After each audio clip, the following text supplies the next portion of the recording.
नमस्कार, आप देख रहे हैं न्यूज 18 बिहार झारखंड। मैं हूं आपके साथ रुचिका राज। मोदी सरकार ने नए साल में केंद्रीय कर्मचारियों को बड़ा तोहफा दिया है।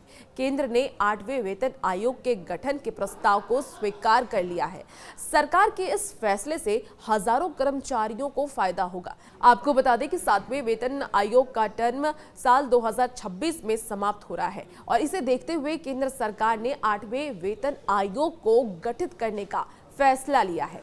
8वां वेतन आयोग को लेकर जो भी कंफ्यूजन आपके दिमाग में है उसे आज हम इस वीडियो के जरिए क्लियर करने वाले हैं। आपको एक एक पहलू के बारे में विस्तार से जानकारी देंगे। आइए आपको बताते हैं कि क्या है 8वां वेतन आयोग और कब होगा ये लागू। इसके साथ ही आपकी सैलरी कितनी बढ़ेगी। प्रधानमंत्री नरेंद्र मोदी ने केंद्रीय कर्मचारियों को बड़ा तोहफा देने का ऐलान किया है। दरअसल 7वें वेतन आयोग का टर्म साल 2026 में समाप्त हो रहा है।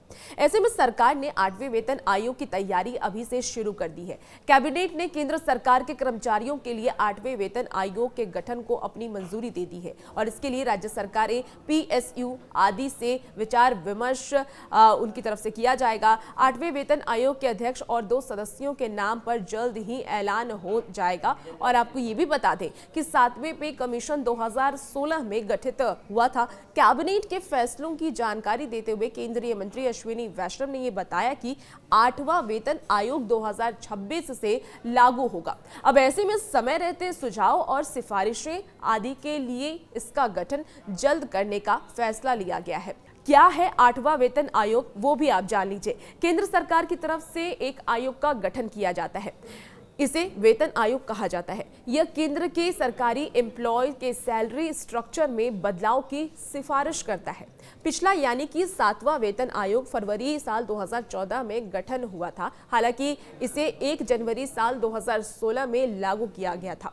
7वां वेतन आयोग में कर्मचारियों की सैलरी 7,000 रुपए से बढ़कर 18,000 रुपए हो गई थी। अमूमन हर 10 साल में नए आयोग का गठन किया जाता है। कब से ये 8वां वेतन आयोग लागू होगा, जो 8वां वेतन आयोग बनाया गया है वो कब से लागू होगा वो भी आपको बता देते हैं। तो साल 2026 से लागू होने जा रहा है ये। ऐसे में इसकी अनाउंसमेंट इतनी जल्दी करने के पीछे का कारण समय रहते सुझाव और सिफारिशें आदि चीजें सही से हैंडल हो सके, इसीलिए इसका गठन इतनी जल्दी किया गया है। सरकारी कर्मचारियों को अभी तक 7वें पे कमीशन के तहत वेतन मिलता था। 8वें पे कमीशन के लागू होने से केंद्र सरकार के कर्मचारियों के वेतन में बढ़ोतरी होने की काफी उम्मीद है। इसके तहत सरकार रिटायर्ड कर्मचारियों के पेंशन और भत्तों में बढ़ोतरी कर सकती है और इस आयोग के गठन की सही तारीख अभी ऐलान नहीं की गई है। साथ ही अब बहुत सारे लोगों के जहन में सवाल होगा कि कितनी सैलरी उनकी बढ़ने वाली है, तो वो भी आप जान लीजिए।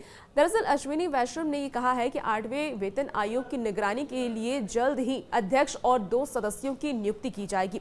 8वें वेतन आयोग के आने से सैलरी पर क्या फर्क पड़ेगा वो आपको बताते हैं। सैलरी सर्कुलेशन के लिए फिटमेंट फैक्टर एक महत्वपूर्ण भूमिका निभाता है। इससे यह तय होता है कि वेतन और पेंशन में कितनी बढ़ोतरी होगी। वेतन की अगर हम बात कर लें तो वर्तमान वेतन आयोग में फिटमेंट फैक्टर 2.57 रखा गया है। इसके जरिए न्यूनतम वेतन 7,000 रुपए से बढ़कर 18,000 रुपए हो गया। 8वें वेतन आयोग के लिए 2.86 फिटमेंट फैक्टर की मांग हो रही है। इसके मुताबिक न्यूनतम वेतन 18,000 से बढ़ करके 51,480 रुपए हो सकता है। यही न्यूनतम पेंशन की अगर हम बात कर लें तो न्यूनतम पेंशन 9,000 रुपए से बढ़कर 25,740 रुपए तक हो जाएगा और प्रमोशन होने और सैलरी बढ़ने पर पेंशन की भी बढ़ोतरी होगी। यानी